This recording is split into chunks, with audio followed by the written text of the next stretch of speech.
शासकीय तंत्रनिकेतन खामगाव येथील कर्मचाऱ्यांनी संस्थेच्या गेटवर 29 ऑक्टोबर 2021 रोजी 1 तासाकरिता ठिय्या आंदोलन करून राष्ट्रीय पेन्शन योजना लागू करण्याबाबत मागणी केली। संस्थेच्या गेटवर सकाळच्या सत्रात दुपारी 12 ते 1 वाजेपर्यंत 1 तास ठिय्या आंदोलन यावेळी करण्यात आले। या आंदोलनानंतर कर्मचाऱ्यांनी निवेदन प्राचार्य शासकीय तंत्रनिकेतन खामगाव यांना सुपूर्द केले। 1 नोव्हेंबर 2005 नंतर नियुक्त झालेल्या कर्मचाऱ्यांसाठी लागू असलेली योजना रद्द करणे तथा NPS योजनेमध्ये केलेला बदल राज्य शासनाने करावा अशी मागणी ह्या निवेदनातून करण्यात आली होती।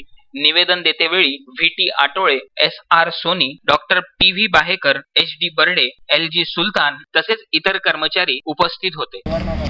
शासनाने 1 नोव्हेंबर 2005 पासून जुनी पेन्शन योजना बंद करून DCPS नावाने नवीन पेन्शन योजना सुरू केली आणि 2015 पासून त्या पेन्शन योजनेचं रूपांतर NPS मध्ये केलेलं आहे।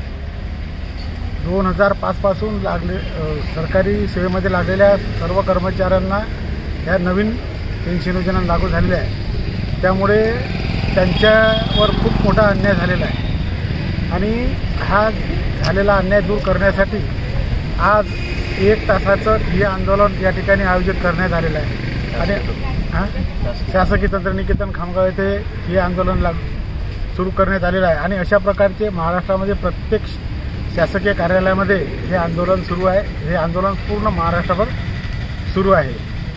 जुनी पेन्शन योजना लागू करण्याची मागणी या आंदोलनाद्वारे प्रकर्षाने करण्यात येत आहे। धन्यवाद। मोहम्मद फारूक, विदर्भ न्यूज, खामगाव।